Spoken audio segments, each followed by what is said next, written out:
खबर आपके लिए बहुत महत्वपूर्ण है। ये खबर आपकी उन तमाम भ्रांतियों को दूर करने के लिए है जो कि सोशल मीडिया पर आज आपको देखने को मिल जाएंगी। ये खबर आपकी जेब से जाते हुए पैसे के बारे में कहते हुए लोगों को और ज्यादा सचेत करने के लिए है और गलत और सही के अंतर को समझाने के लिए है। राजस्थान के जैसलमेर में 21 दिसंबर को जीएसटी काउंसिल की बैठक हुई। इस बैठक में जो फैसले लिए गए उसकी जानकारी वित्त मंत्री निर्मला सीतारमण ने प्रेस कॉन्फ्रेंस करते हुए दी। इस प्रेस कॉन्फ्रेंस से सिर्फ 39 सेकंड की एक वीडियो क्लिप सोशल मीडिया पर वायरल की गई। सबसे पहले उस क्लिप को आप सुनिए, क्योंकि इस वायरल वीडियो का आज हम करने वाले हैं पोस्टमार्टम। आपको सच्चाई से रूबरू करवाएंगे और सोशल मीडिया के झूठे दावों की सच्चाई आपके सामने लेकर आएंगे। But when the discussions happened, it is on that margin, the margin value between purchased price and resale price. 12 lakh में खरीदा, 9 लाख में बेच रहे हैं सेकेंड हैंड यूज्ड व्हीकल के नाम पर. On the margin is only this 18% is being put, as would be for any used car. वैसे वित्त मंत्री निर्मला सीतारमण के इस वायरल वीडियो में बात बहुत स्पष्ट है, लेकिन एजेंडाधारियों ने इस वीडियो के मायने पूरी तरीके से बदल दिए। इस वीडियो के साथ लोगों ने तरह तरह के दावे किए और लोगों को गुमराह करने की कोशिश की। कुछ लोगों ने दावा यह भी किया कि उन्हें अपनी पुरानी कार को कम दाम में बेचने पर जो नुकसान होगा उस पर भी 18% का टैक्स देना होगा। लेकिन सबसे पहले आपको भ्रम क्या है लोगों के मन में, जिसको पैदा करने की कोशिश की गई। जैसे कि मान के चलिए, उदाहरण के तौर पर आपको समझाती हूं। एक कार है, आपने सोचा कि मैं एक नई कार खरीदता हूं और आपने उस कार को कितने में खरीदा? 12 लाख रुपए में आपने उस कार को खरीदा। कुछ सालों तक आपने उस कार को इस्तेमाल किया, उसकी सवारी की, अपनी रोजमर्रा के जीवन में उसका इस्तेमाल किया। लेकिन कुछ समय बाद आपको लगा कि अब मुझे अपनी इस नई कार को बेच देना है जो आपने 12 लाख रुपए में खरीदी थी, यानी कि सेकंड हैंड, मतलब अब आप उस गाड़ी को बेच देना चाहते हैं। अब आपने किया, उस गाड़ी को 9 लाख रुपए में बेच दी, यानी कि 12 लाख में खरीदी हुई गाड़ी को आपने 9 लाख रुपए में बेच दिया। तो यानी कि आपको इस गाड़ी को इतनी रकम में बेचने में कितना नुकसान हुआ? 3 लाख का नुकसान हुआ। अब दावा क्या किया जा रहा है? दावा यह किया जा रहा है कि आपको ये जो 3 लाख का नुकसान हुआ, आपको 18% इस पर जीएसटी देना होगा। मतलब आपने अपनी कार बेची, आपको 3 लाख का नुकसान भी हो गया, लेकिन अब आपको 18% जीएसटी सरकार के खाते में देना होगा, यानी कि सरकार के खजाने में डालना होगा। कितना हुआ ये? मार्जिन वैल्यू पर, यानी 12 लाख में खरीदी हुई गाड़ी आपने 9 लाख रुपए में बेची, तो 9 लाख रुपए का जो 18% हुआ वो कितना हुआ? 54,000 रुपए, यानी कि आपको 54,000 रुपए का नुकसान हो गया है, यह बताया गया। देखिए, 3 लाख का आपको नुकसान हुआ, क्योंकि एक तो आपने 12 लाख में गाड़ी खरीदी और आपने बेची 9 लाख रुपए में। तो अब 9 लाख की कार में 54,000 का आपको और ज्यादा नुकसान हो गया, यह बताया गया। अब इसके बाद गलत दावा है कि 18% जीएसटी आपको देना होगा, जो कितना बनता है? 54,000 रुपए बनता है। अब इसको थोड़ा सा और आपको क्लियर करके चलते हैं। आ जाइए जरा स्क्रीन पर। क्या बताया गया? जो भ्रम पैदा करने की कोशिश की गई, भ्रम क्या रहा? भ्रम ये रहा कि आपने एक कार खरीदी 12 लाख रुपए में, ठीक है? 12 लाख रुपए में आपने इस कार को खरीदा। मान लीजिए कि आपने इसको कुछ 5 साल तक इस्तेमाल किया, 5 इयर्स तक। 5 इयर्स तक इस्तेमाल करने के बाद आपने इस कार को सोचा कि अब हम बेच देते हैं, तो आपने इसे 9 लाख रुपए में बेच दिया। 5 साल इस्तेमाल करने के बाद 12 लाख की कार को आपने 9 लाख रुपए में बेच दिया, यानी कि आपने जब इसको बेचा तो आपको 3 लाख का नुकसान हुआ। ये मैं इसको थोड़ा सा और क्लैरिटी के साथ लिखती हूं। 3 लाख का आपको नुकसान हो गया। अब कहा यह जा रहा है कि इस 3 लाख पर आपको देना होगा कितना परसेंट का जीएसटी? 18% का जीएसटी। 3 लाख का 18% जीएसटी होता है 54,000 रुपए, 54,000। 9 लाख की कार में आपको 54,000 रुपए सरकार को एज जीएसटी देना होगा। यह एक तरीके का भ्रम फैलाने की कोशिश की गई है। लेकिन अब इसमें आपको एक दो बातें जरा और समझा देना चाहती हूं। वो एक दो बातें क्या है? जो भी आपको 18% का टैक्स देना होगा जीएसटी, पहले तो ये मान के चलिए कि वो पैसा आपको नहीं देना है। ये क्लैरिटी देकर चलती हूं, ये 18% का जीएसटी आपको नहीं देना है। और जो भी जीएसटी का परसेंटेज बनता है वो मार्जिन पर बनता है। मसलन 12 लाख माइनस 9, मतलब 12 माइनस 9 कितना हुआ?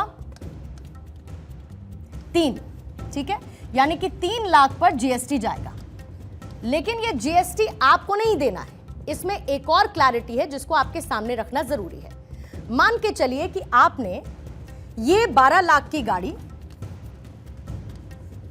किसी एग्रीगेटर को बेची। अब एग्रीगेटर कौन हुआ? एग्रीगेटर मान के चलिए कि जैसे कि स्पिनी हो गए या फिर कार24 हो गए, जो इस तरीके की सर्विसेज देते हैं, यानी कि पुरानी गाड़ी को खरीदते हैं और फिर उसको बेच देते हैं। तो आपने इस 12 लाख की गाड़ी को किसी एग्रीगेटर को बेचा और उसने लगभग आफ्टर 5 इयर्स, 5 साल बाद, 5 साल बाद आपने इस्तेमाल करने के बाद इस 12 लाख की गाड़ी को आपने 7 लाख रुपए में बेच दिया। अब ये 7 लाख जो है आपको एग्रीगेटर से मिल गए। अब इसके बाद मार्जिन कितना हुआ? 12 माइनस 7, यानी कि मार्जिन। अब ये जो मार्जिन होता है ये दरअसल किसी भी तरीके की पुराने चीजों की खरीद और बिक्री को कहते हैं, यानी कि जो इसका डिफरेंस हुआ वो हो गया अब 5 लाख रुपए का मार्जिन हो गया। अब इस 5 में जो आपको देना होगा वो 18% देना होगा, लेकिन ये आपको नहीं देना है। इसी क्लैरिटी को हम आपको बताने की कोशिश कर रहे हैं कि 18% जीएसटी आपकी जेब से नहीं जाएगा, क्योंकि यहां पर इन्वॉल्व हुआ है एक एग्रीगेटर।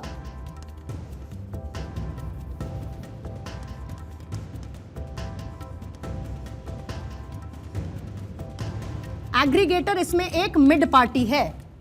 इस एग्रीगेटर को ये 18% का जीएसटी देना होगा। ये पैसा आपको नहीं देना है, ये इस एग्रीगेटर को देना होगा। जैसे कि मैंने एग्जाम्पल के तौर पर आपको बताया, स्पिनी या फिर कार्स24 या इस तरीके जो 90,000 रुपए बनता है, 90,000 रुपीज बनता है, ये पैसा देना होगा एग्रीगेटर को।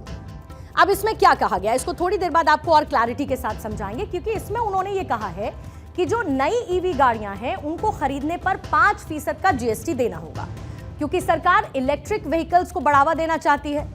लेकिन अगर इस्तेमाल की हुई गाड़ियों को एक सामान्य व्यक्ति दूसरे सामान्य व्यक्ति को बेचेगा तो उसमें कोई जीएसटी नहीं लगेगा। यही आपको अभी वॉल पर एक्सप्लेन करने की कोशिश की है कि अगर कोई एक सामान्य व्यक्ति, मसलन मैंने एक दूसरे व्यक्ति को कोई कार बेची, तो इस पर मुझे कोई जीएसटी नहीं देना है। लेकिन अगर कोई एग्रीगेटर यानी कि सेकंड पार्टी बीच में इन्वॉल्व होती है और वो उसको मार्जिन से ज्यादा पर बेचता है, यानी कि जितने में उसने खरीदा और उससे ज्यादा का बेचा, इसको अभी मैं आपको वॉल पर ले जाकर और अच्छे से समझाती हूं, तो उसको उस मार्जिन पर 18% का जीएसटी देना होगा।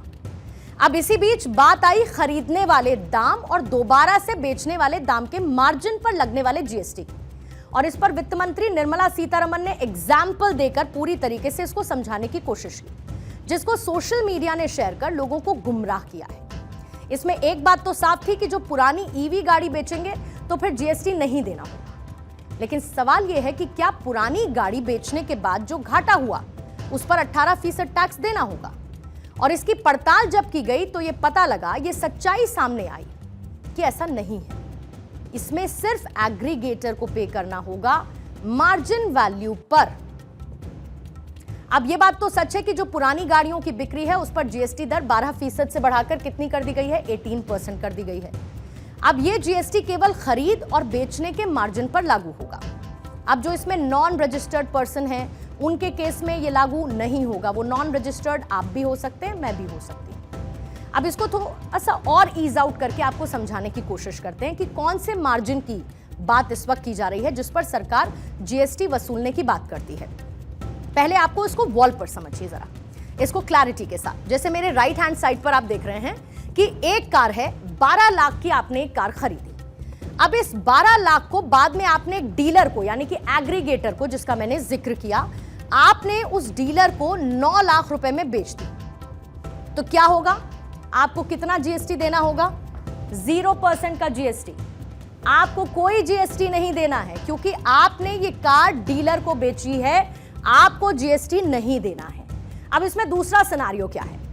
डीलर ने आपसे कितने में कार खरीदी? 9 लाख रुपए में, आपने कोई जीएसटी नहीं दिया। लेकिन डीलर ने 9 लाख रुपए में जो खरीदी कार, उसको उसने 10 लाख रुपए में बेच दिया। अब इसमें मार्जिन कितना है? 1 लाख रुपए का, यानी कि जो प्रॉफिट हुआ है, प्रॉफिट कितना? 1 लाख रुपए का। आपसे 9 लाख में खरीदी और डीलर ने 10 लाख में उसको बेच दी, तो मार्जिन हो गया 1 लाख रुपए का। 1 लाख रुपए पर लगेगा 18% का जीएसटी। किसको? एग्रीगेटर को, यानी कि डीलर को, क्योंकि डीलर ने प्रॉफिट मार्जिन पर इस गाड़ी को बेचा है जो उसने आपसे खरीदी थी। यानी कि इस 1 लाख पर लगेगा 18% का जीएसटी, जो कि इस डीलर को यानी कि इस एग्रीगेटर को देना होगा। आइए एक बार फिर से वॉल पर आ जाते हैं और इसको थोड़ा सा और क्लैरिटी के साथ समझाने की कोशिश करते हैं।